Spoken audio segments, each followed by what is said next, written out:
লিমন, মানুষের আনাগোনা কেমন দেখছেন? বাংলা নববর্ষ কিভাবে তারা উদযাপন করছে সাধারণ মানুষ জানাবেন? বাংলা নববর্ষের প্রথম দিন স্বভাবতই মানুষ আছে উদ্বেলিত, আনন্দিত। সে আনন্দই কিন্তু ভাগাভাগি করছে, বিনিময় করছে। সে ব্যাপারটি তো এখানে আছেই রাত্রি। এর পাশাপাশি যেটি বলতে চাই যে আমরা মানিক মিয়া এভিনিউতে আছি, যে আর কিছুক্ষণের মধ্যে যে বিকাল বেলার বা দিনের দ্বিতীয় ভাগের বর্ষবরণের আয়োজনের যে কেন্দ্রবিন্দু হয়ে উঠবে এই মানিক মিয়া এভিনিউ, সেখানে আমরা আছি। এবং জানেন যে এবারই এই সংস্কৃতি বিষয়ক মন্ত্রণালয় অভ্যুত্থান পরবর্তী যে পয়লা বৈশাখ, সেই পয়লা বৈশাখকে দারুণভাবে, অন্যরকমভাবে, আরও বেশি তাৎপর্যপূর্ণভাবে উদযাপনের জন্য এখানে বা ঢাকায় যে আয়োজন করেছে সেটির মূল ব্যাপারটি কিন্তু আমরা দেখছি যে মানিক মিয়া এভিনিউতে। এখানে বিশাল মঞ্চ করা হয়েছে, দুইটি ভাগ আছে এই আয়োজনের।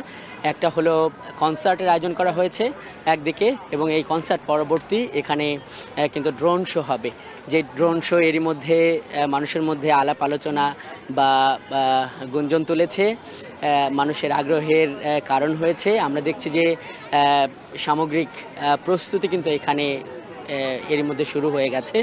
আয়োজকদের সঙ্গে আমি কথা বললাম, তারা আমাকে এটি বললো যে বিকাল 3টার পর মোটামুটি 3:15 থেকে এখানে আয়োজনটি শুরু হবে। দেখছেন যে এই মঞ্চ কিন্তু এখানে প্রস্তুত আছে, মানুষজন এখানে চলে আসছে। আজকের এই যে আয়োজনটি, কনসার্টের আয়োজন, এখানে প্রায় 14টি ব্যান্ড দল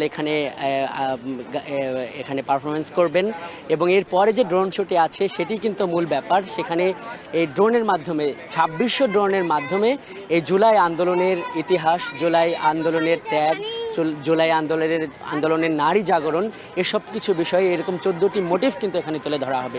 এবং একই সঙ্গে বাংলাদেশের যে সংগ্রাম, ফিলিস্তিনের যে সংগ্রামের প্রতি যে সংহতি, ঐতিহ্যবাহী সংহতি, সেটাও কিন্তু এখান থেকে তুলে ধরা হবে। এখানকার মানুষ অপেক্ষায় আছে, আমরাও অপেক্ষায় আছি। রাত্রি এই সামনের যে বুলেটিনগুলোতে আছে, তখন হয়তো আমরা এখানকার আরও ব্যাপারগুলো কতটা জমে উঠলো সেটি জানাতে পারবো। বর্ষবরণের নানা আয়োজনের খবর জানাতে জাতীয় সংসদ ভবন থেকে যুক্ত ছিলেন আজহার লিমন। এখন দুপুরে নিচ্ছি